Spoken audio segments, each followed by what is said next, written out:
En 1888, Thomas Edison dijo: "Estoy experimentando con un instrumento que hace para el ojo lo que el fonógrafo hace para el oído, que es la grabación y reproducción de cosas en movimiento". Unos años más tarde, en 1891, Edison presentó públicamente lo que muchos consideran la primer máquina reproductora de imágenes en movimiento. O eso pensábamos. Esta es la historia de Louis Le Prince, el inventor de la película.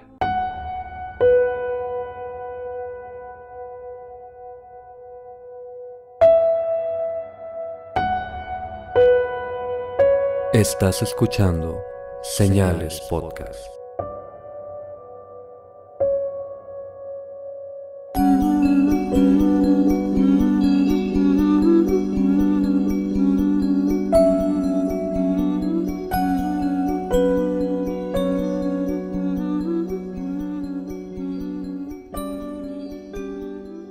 Gracias por acompañarnos en un nuevo episodio de Señales Podcast. Como siempre, un saludo para nuestro amigo Antonio de Relatos de Horror. Si aún no lo conocen, búsquenlo en sus redes sociales como lo es Facebook, YouTube y Spotify bajo el mismo nombre, Relatos de Horror. Este sábado vamos a tener una colaboración en vivo con nuestros amigos de Mundo Creepy que tienen un podcast. Aquí en Spotify búsquenlo, se llama Noctámbulos. Y pues realmente lo graban en vivo. Nosotros ya tuvimos una colaboración que se hizo grabada, así que fue un poco diferente, pero esta la van a poder ver en YouTube a las 8 de la tarde, hora del centro. Así que síganlos en Spotify como Noctámbulos, en YouTube como Mundo Creepy, y recuerden mañana a las 8 de la tarde. Nos vemos el sábado. Y ahora, Pepe, un caso que nos lleva a recordar al queridísimo Tesla, tal vez. Un caso que de nuevo envuelve a Thomas Edison. Como siempre. ¿Por qué será eso? Ahora lo averiguaremos. Louis Le Prince nació el 28 de agosto de 1841 en Metz, Francia. Su padre era mayor de artillería en el ejército y luego fue oficial en la Legión de Honor. Louis creció pasando mucho de su tiempo recibiendo lecciones de fotografía y química en el estudio del amigo de su padre, Louis Daguerre, muy conocido por inventar el proceso daguerrotipo en 1939 y usado ampliamente durante los 40s y 50s. Este método era muy práctico, pero era muy caro. Para no entrar mucho en detalle, era una hoja de cobre chapeada en plata. Se trataba con gases que hacían la superficie muy sensible a la luz. Después se exponía a la luz o a lo que querías tomarle foto. Luego esta imagen, que no se veía todavía, era tratada con un vapor de mercurio para revelar la imagen. Después de esto se trataba con más químicos todavía para remover la capa sensible a la luz, se secaba y luego se conservaba bajo vidrio porque era una superficie que podía estallar muy fácilmente.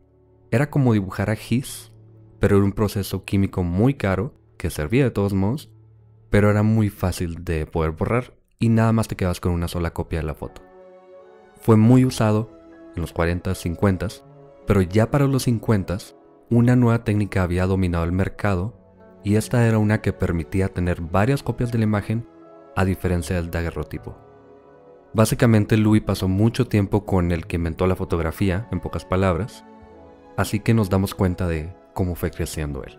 Entonces él ya quería replicar fotos, ya tenía esa idea plantada en su cabeza conforme fue creciendo, ¿no? De inventor, de estar moviéndole a la química, a la física, a las artes, porque era un método de arte básicamente. Así que crece en este ambiente. Exacto. Lo importante es que Le Prince estuvo expuesto desde pequeño a la invención de un nuevo tipo de fotografía y a la química, que serían importantes en su vida más tarde, ¿no? Luego estudió pintura en París y más formalmente química en la Universidad de Leipzig en Alemania. En 1866, a sus 25 años, se mudó a la ciudad de Leeds, en el Reino Unido, para trabajar en compañía de uno de sus compañeros de universidad llamado John Whitley, en donde hacían válvulas y componentes de latón. Ganándose la vida nada más. Pues tenía que comer de algo, ¿no? No como Tesla.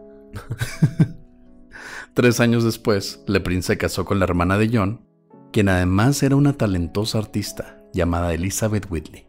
Ganón salió Louis Sí, Le a Prince. huevo, güey. Te consiguió jale tu amigo y te casas con su hermana. Juntos fundaron la Escuela Técnica de Artes de Leeds en 1871, que se volvió famosa por imprimir fotografías a color sobre metales y cerámica. Hay una historia aquí que no creo que esté confirmada, pero se dice que fue tan importante esta técnica y este negocio que obviamente no imprimía, pero al menos plasmaba imágenes en tazas y cosas de ese tipo. Y se dice que a la reina Victoria le hicieron una taza con una imagen. Una taza como las que te hacen aquí de que... Fui a Mazatlán y... Sí. Fui a Mazatlán y lo único que me trajeron fue esta taza, güey. Sí. Para 1881, ya de 40 años y con hijos, Le Prince, Elizabeth y sus niños viajaron a la ciudad de Nueva York como representantes de la compañía Whitley, donde decidieron quedarse luego de que su contrato expirara. Pues les gustó más que Francia, ¿no? Supongo, y que el Reino Unido. Bueno, se quedaron por otra razón, pero para allá vamos. Desde ese momento, Le Prince trabajó como representante de un grupo de artistas franceses que pintaban panoramas para exhibirlos en diferentes museos. Estas pinturas, según Le Prince, lo inspiraron a crear algo más inmersivo. Él quería hacer pinturas en movimiento. Aquí está interesante que ver cómo pintan cuadros, porque él no era pintor realmente, pero veía cómo se pintaban estos paisajes y él quería capturar lo mismo, pero en movimiento. Que ahora se escucha así como agarras tu celular y tomas un video, pero... Y haces un GIF, ¿no? Ajá, sí. Pero en este momento, sin mucho, como decíamos ahorita, existían las fotografías y era muy caro hacer una fotografía. Para 1885, Le Prince desarrolló su primer prototipo. Solamente 4 años, fíjate. Así de inventor era este tipo. Sí, pues dijo, quiero hacer esto. No le tomó más de 4 años para ya plasmar la idea, ¿no? Uh-huh. Y este prototipo era una cámara de 16 lentes que se activaban en sucesión para crear lo que ahora conocemos como películas. Poco después comenzó a trabajar en una cámara similar, pero de un solo lente. Como si pusieras 16 celulares, tomas una foto con cada celular y luego las juntas. Eso es lo que inventó al principio. Luego dijo que voy a hacer una sola cámara que tome 16 fotos. No necesariamente 16, pero que tome varias fotos, las pongo juntas y así hago que parezca que esté en movimiento. Mary Le Prince, una de las hijas de Louis, contó años luego que recuerda ver proyecciones en la pared del taller de su papá cerca de 1886, solamente un año después de comenzar sus prototipos y 2 años antes de que Edison, como dijiste al principio, mencionara estar trabajando en algo parecido. Le llevaba de gane a todo mundo. Era innovador, ¿no? Era lo nuevo. Edison ni siquiera tenía una idea de lo que quería hacer. Qué curioso, ¿verdad? En 1886, Le Prince al fin aplicó para su patente de cámara de 16 lentes, proceso que tomaría 2 años para completarse, y según los documentos la patente permitiría un aparato hasta de una sola lente. En 1887 se mudó a Leeds, según él para esconderse de espías de la industria, que podrían robarse sus ideas. Él ya sabía que su invención era algo único y se lo podrían robar. El siguiente año, aún trabajando en su cámara de 16 lentes, Le Prince le envió unas imágenes a su esposa en un sobre con fecha de 18 de agosto de 1887. Estas imágenes, reproducidas en secuencia, muestran a un hombre dando la vuelta a una esquina en París. Pero técnicamente no es una película. En realidad son cuadros secuenciales que se pueden exponer una tras otra, pero no es una película. Lo que tú decías como el libro o en el cuaderno que dibujas un monito en diferentes posiciones en cada hoja y podías ver cómo se movía, pero no es una película. Sí, porque estaban todas separadas, ¿no? Técnicamente, sí.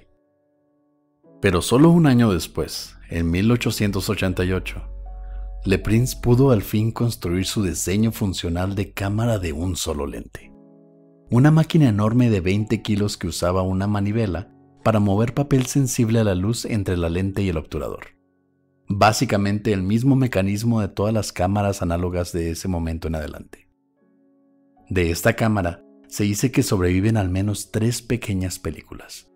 La primera de ellas, llamada La escena del jardín de Ronday, es la más importante, en donde se ve a uno de los hijos de Louis, a 2 de sus familiares políticos y a un amigo caminando por un jardín. A esta película, la primera en la historia, se le puso la fecha del 14 de octubre de 1888. Pero como ya sabemos, Louis tuvo algunos problemas con su invención. Primero que nada, no tenía forma de mostrar estas películas al público en general y obtener atención para seguir desarrollándolas. Además, el papel usado para grabar era muy sensible y mostrarlas repetidamente era imposible. Era papel, básicamente tratado con algunos químicos, pero estarla reproduciendo una y otra vez iba a terminar por desgastarlo totalmente, así que no lo quiso hacer. Tuvo algunas reproducciones en privado, pero nunca lo hizo en público. Hasta este momento, aunque sí planeaba hacerlo. Por suerte para Louis, en 1889, él comenzó a usar una película celuloide hecha por Eastman Kodak, que por cierto infringió la patente de otro inventor llamado Hannibal Goodwin, por lo que tuvieron que pagar $5 millones en 1914. El mundo de las invenciones está lleno de patentes infringidas, de robos, de... Bueno, iba a decir otra cosa, pero... No podemos hablar de robos hablando de Edison, güey. Claro que no. Pero hasta Kodak. Kodak le robó... Bueno, no le robó, pero ellos desarrollaron un invento que ya estaba patentado por esta persona. Que por cierto, esta persona era un sacerdote que inventó este método para conservar las imágenes que mostraba en sus servicios. Y pues... simplemente le robaron la idea y ganó $5 millones. Después se hizo una compañía, pero no la pudo levantar ni con $5 millones. Pues era un sacerdote, o sea, no era un empresario, no era un inventor. Él nada más quería hacer cosas bonitas para su misa, su servicio. Pendejo. Pero en fin, a Le Prince le tomó todavía un año más para reproducir públicamente sus películas en la Ópera Nacional de París el 30 de marzo de 1890. Luego de su éxito en París, Louis le escribió a su esposa, quien aún vivía en Nueva York con su familia, en el verano de ese año, diciéndole que planeaba regresar en septiembre para presentar sus películas en Estados Unidos. Para entonces, Le Prince ya tenía patentes para su cámara de un lente en Francia y Reino Unido, pero ninguna patente lo reconocía como creador de un invento funcional, a menos de que lo demostrara públicamente, como era su intención en Nueva York. Aquí es donde se ponen las cosas un poco más trilladas. Se escucha muy chido, ¿no? Él ya estaba listo para presentar su invento al mundo, tener las patentes. Lo único que le faltaba era presentarlo. Así que el 16 de septiembre de 1890, Louis salió de casa de su hermano Albert, en Dijon, Francia, a las 2:37 de la tarde para tomar un tren a París. Ahí en París, él iba a recoger sus aparatos para irse a Nueva York en avión y presentar su invento públicamente. Lo único que llevaba con él en ese momento era un maletín con documentos importantes, las patentes, que aún estaban en desarrollo. Ese día se despidió de su hermano en la terminal, abordó el próximo tren luego de perder el que originalmente iba a tomar, y jamás se volvió a saber de él o del maletín. Un tiempo después, un amigo de la familia entró al taller de Louis, donde vio los aparatos aún empacados, listos para ser transportados a Nueva York. Tenía toda la intención de presentarlos y ahí se quedaron. Nadie sabe dónde está Louis. Lamentablemente, bajo la ley de ese momento, ninguna persona, incluyendo familiares, podían sacar provecho de una patente de una persona desaparecida. Es decir, su esposa o los hijos tendrían que esperar hasta 1897 para poder comercializarla. Coincidentemente, o no tan coincidentemente, Edison comenzó a proyectar imágenes en movimiento con su prototipo de kinetoscopio en 1891. Ahí está ese pinche nombre otra vez. Edison, güey. Lo comenzó a hacer público en 1893 y comercial en 1896. Curiosamente, un año antes de que la familia pudiera hacer válida la patente, pero como él no se encontraba, estaba desaparecido, su patente fue completamente invalidada. Qué conveniente para Edison que esto haya pasado, ¿verdad? Muy conveniente. Y estas máquinas eran como una maquinita de videojuegos, digamos. Ya es que tienes una pantalla, pero tú ponías tus ojos en como unos miralejos, algo parecido, y las imágenes se proyectaban en una pantalla abajo. Era una proyección para una sola persona y le metías una moneda. Es como los que traen en el circo, ¿no? Que traen un negativo y luego le pones el ojo y lo ves contra la luz. Algo parecido, pero imagínate una máquina de 40 kilos, que además tiene música, pero bueno, ahorita vamos a eso. Un circo pobre. Sí. Elizabeth creía que su esposo había sido desaparecido por hombres a cargo de Edison. No creo, güey. No, Edison nunca hizo nada malo. Tesla. Ya que en 1888, Edison comenzó a pensar y hablar de imágenes en movimiento, mientras Le Prince ya comenzaba a producirlas, aunque no tenía pruebas reales, porque no había podido hacerlo público, por así decirlo. Pero la historia no termina aquí. En 1898, el kinetoscopio de Edison ya era muy popular. A cambio de una moneda, la máquina le permitía a una persona por turno ver unos segundos de imágenes en movimiento, sincronizadas con sonidos reproducidos por un fonógrafo incluido. Un fonógrafo. Ese año, Edison demandó a la compañía americana de mutoscopios por infringir su patente. Un mutoscopio es lo que decías tú ahorita, un libro al que le das, unas hojas de un libro que estás pasando en sucesión. Y si ves tú la máquina, si buscas mutoscopio, es un reguilete de imágenes que van dando vueltas y tú la estás viendo sin nada más. No tiene luz, no tiene nada, simplemente es un libro dando vueltas y vueltas. A diferencia del kinetoscopio, que es una cinta celuloide en movimiento. Se parece a un VHS, a una cinta normal de película. Así que son diferentes, pero de todas maneras, las dos son imágenes en movimiento. Y saber que yo pagaba 50 pesos por esas madres en el circo, güey. Durante esa demanda, la compañía de mutoscopios llamó como testigo al hijo de Louis. ¡Ja! Aquí tenemos un plot twist, ¿no? Así. Tenemos una trama nueva, ¿no? Porque con la intención de anular la patente de Edison si comprobaban que fue Louis el inventor. Es un giro de trama donde volvemos a tener a Le Prince en la película, por así decirlo. Pero lo querían usar. La compañía de mutoscopios quería simplemente sacar a Edison, o más bien quitarle la patente para continuar haciendo sus máquinas. Y ya, a Le Prince no le querían dar ningún título, no le querían dar ningún tipo de redención. No hay que confundir esto con una buena intención. Pero podría ser un producto ahí de esa demanda. Ahí en esa demanda era un gana-gana. Mutoscopio podía quitarle a Edison la demanda de que Edison anteriormente les había puesto. Seguir con sus libros o sus cuadernos que daban vueltas. Y aún así, de alguna manera, darle crédito a Le Prince por la invención de lo que Edison se había adjudicado, ¿no? Entonces era un gana-gana. Pero sabíamos que Edison era un hijo de puta. Adolphi entonces se tomó un año libre para recabar evidencia y comprobar que fue su padre quien en realidad inventó la cámara de imágenes en movimiento.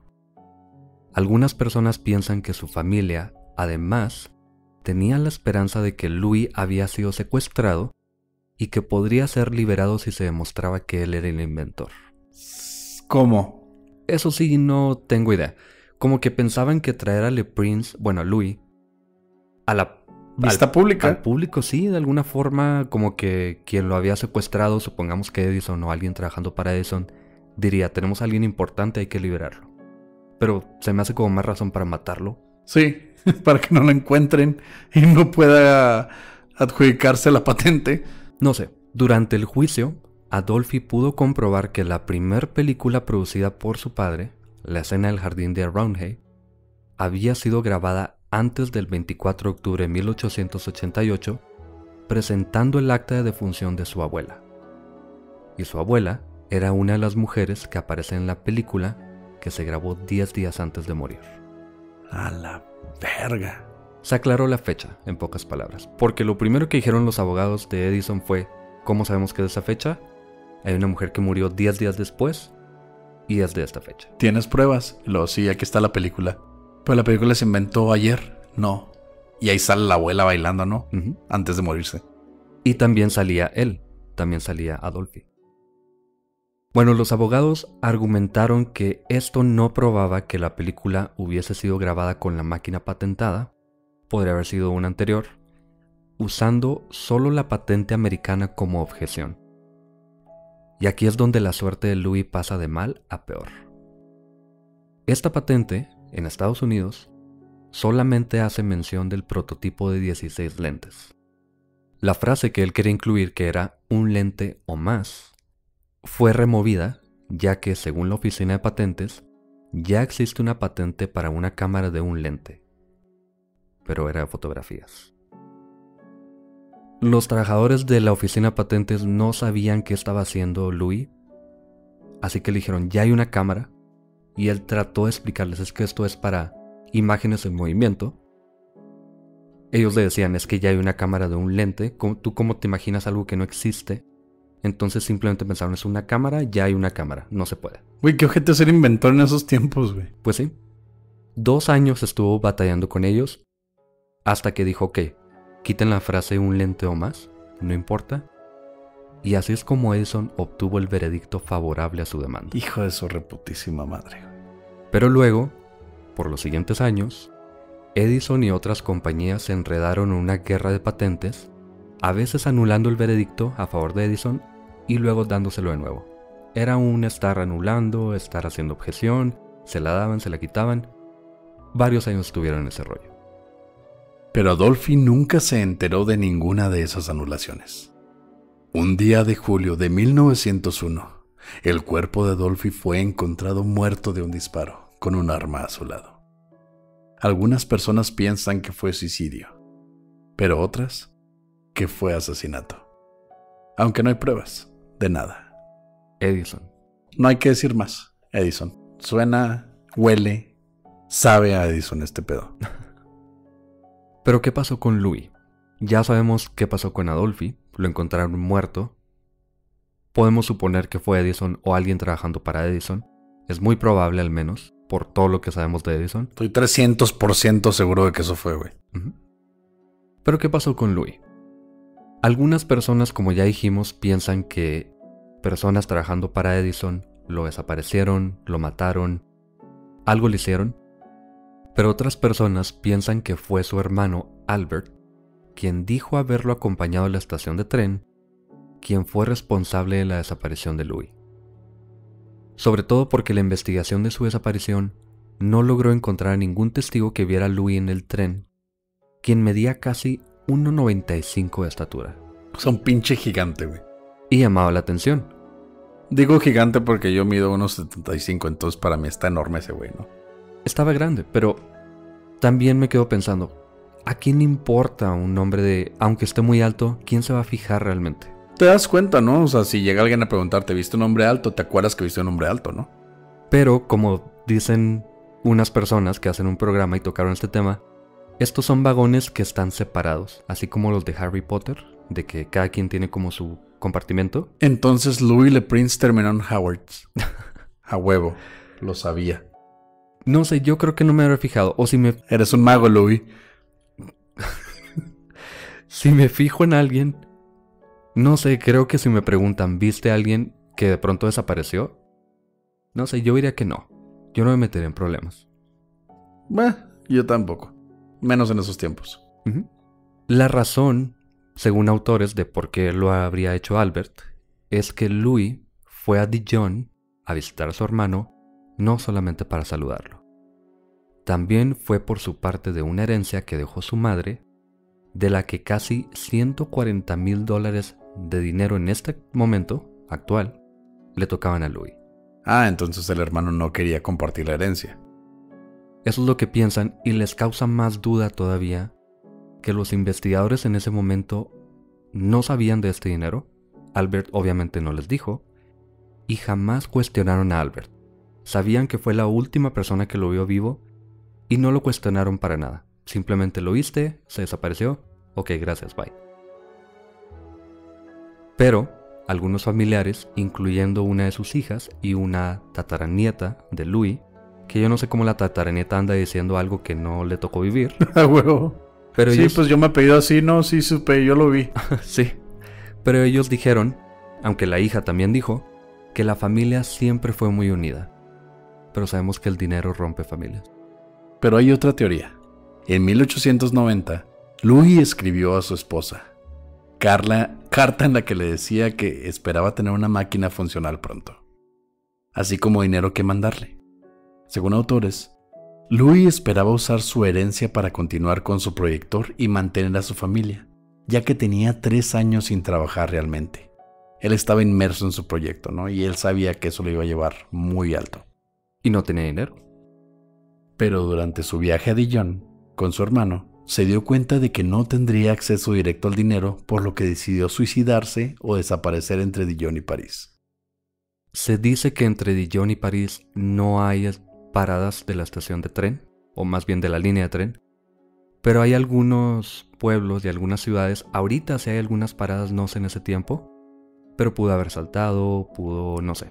Me voy a matar porque no puedo pagar nada. Lamentablemente así pasa a veces. Aunque Frederick Mason, un asistente de Louis, dijo que no tiene sentido que Louis desapareciera a propósito, ya que era claro que su invención le traería estabilidad económica muy pronto. Si sabes que esto va a pegar porque sabes que es algo nuevo, algo que nunca se ha hecho, pues no hay razón para matarte, ¿no? Ya lo había presentado más o menos públicamente en la Ópera de París. Sabía que al menos un inventor importante, Edison, estaba trabajando en algo parecido, así que obviamente hay dinero ahí. Kodak ya estaba haciendo celuloide para este tipo de proyecciones. Él sabe perfectamente que esto va para algo grande. Entonces sí se me hace muy difícil que eso haya pasado, que se haya suicidado nada más por ver que no tenía dinero. También hay personas que teorizan que estaba deprimido porque tenía muchos problemas con todo esto. Pero tampoco dijo nada a Albert. Él no se preocupó de que su hermano estuviese viajando solo, estando deprimido, entre comillas, y que tuviese problemas económicos. No encajan muchas cosas, son muchas suposiciones. Sí, le voy más a que el hermano se deshizo de él para no compartir el dinero. Pero, bueno, vamos a pensar un poco maquiavélicamente. Digamos que a Louis le va bien. Tú, Pepe, pensando maquiavélicamente, se me hace bien raro ese pedo, güey. Logra comercializar su invención, hace millones, y de pronto el hermano podría entrar ahí, como que le pase algo a Louis después. Si tu hermano le va bien, te puedes meter a trabajar en su empresa, sí, puedes agarrar dinero, sí es cierto. Entonces eso descartaría toda la idea de que el hermano también se deshizo de él. Al contrario, diría, ¿sabes que tenemos este dinero? Te ayudo con tu proyecto del futuro. Te haces millonario, todos ganamos. Entonces, ¿qué le pasó realmente a Louis? También es posible que viera el dinero ya en sus manos, Albert, y dijera, mejor me quedo con esto y a la fregada mi hermano su invención para hippies y su pintura. Inversión para hippies. En ese momento eso era. ¿Tú cómo sabes que un invento va a pegar? Ahorita puede llegar alguien, digamos que llego yo y te digo, tengo una invención, vamos a meterle dinero. Simón, arre. La neta no. Le meto dinero, güey. Confío ciegamente en ti. Como sea, Louis Le Prince fue declarado oficialmente muerto en 1897. Sin cadáver, sin causa, simplemente por estar desaparecido.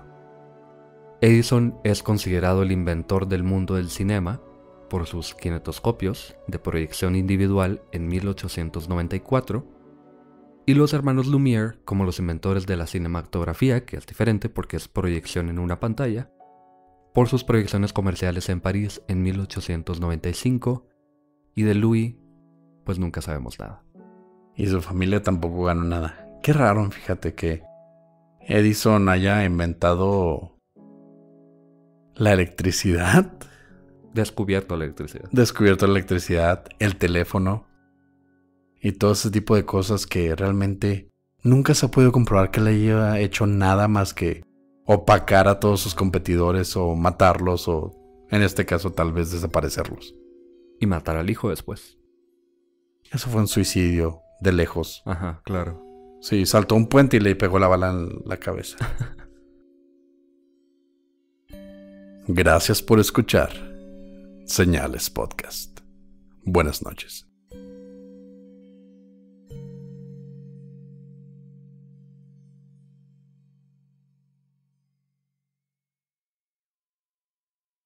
Llegamos a los saludos. Primero que nada, Tenemos muchísimos saludos pendientes. Ahorita vamos con algunos pocos y en los siguientes episodios vamos a ir saludando a las demás personas que están pendientes.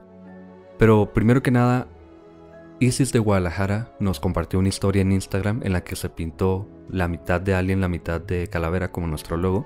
Y está padrísima su historia. Ahí la compartimos, seguramente la vieron ayer o ahorita todavía debe estar. Así que muchas gracias, Isis. Gracias, Isis, te quedó bien chingona. También a Yadi Villegas y su mamá, Juanu Arriaga. Y a su hermana Salma Villegas, todas ellas de Monterrey. A Santos Mejía de parte de Ignacio González de Nicaragua. A Anabel Lee, que cumple años el 10 de julio. ¿O cumplió? ¿Qué día? ¿Qué cumpleaños este día que sale este episodio? Oh, ok. Estoy un poco perdido, perdón. Así que feliz cumpleaños, Anabel. Feliz cumpleaños, Anabel. También tenemos saludos para Juan Ignacio Ríos, que le manda saludos a Mónica, que es su amiga, y que le quiere conseguir la playera de Señales Podcast. Ellos son de Argentina. A Arad Contreras, a Toño Delgado y a su novia de Chihuahua, que nos escucharon en un viaje rumbo a Monterrey. Se escucharon todos nuestros episodios y gracias a nosotros conocieron leyendas legendarias. A Gabriel García de Coahuila, que nos escucha en Toronto, Canadá, también quiere conseguir una playera. Si vienes a México, Gabriel, sería más fácil conseguir la playera porque está muy difícil mandarlo por frontera. Para las personas de otros países tenemos una página en la que pueden hacer sus pedidos. Está un poquito cara porque es de Estados Unidos y pues tiene precios en dólares. Pero si se meten a señalespodcast.com y se van a la sección de nosotros, hay un botón que dice mercancía y ahí pueden ver.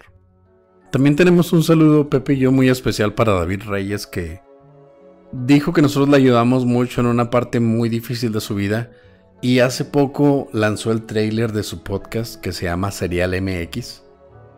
Queremos pensar que nosotros de alguna manera le influenciamos para crear esto, porque sí estaba muy emocionado que nosotros le diéramos como la bendición, ¿no? para que compartiera. De hecho lo aprobamos para que compartiera su tráiler en el grupo de señalados. Y te deseamos la mejor de las suertes, David, con tu nuevo podcast. Y para los que quieran iniciar un proyecto parecido, primero que nada ya estamos llenos. Ya no se aceptan podcasts en Spotify. Sí, ya no metan podcast, no queremos competencia. No es cierto, pero si alguien quiere comenzarlo, hay muchas personas que se han acercado a tanto a Oscar como a mí para preguntarnos cómo iniciar, qué necesitan, cómo iniciamos nosotros, cosas que hemos platicado mucho en nuestros en vivos, pero siempre estamos abiertos a seguir compartiendo cómo empezamos. Y hay una sola cosa que siempre digo, empieza a hacerlo. Así, sí, nada más. Con que tengan las ganas ya es suficiente. Y por último también saludos a Javier Salgado, que nos escucha en California. Dice que le encanta nuestro podcast. Gracias por escuchar Señales Podcast. Buenas noches.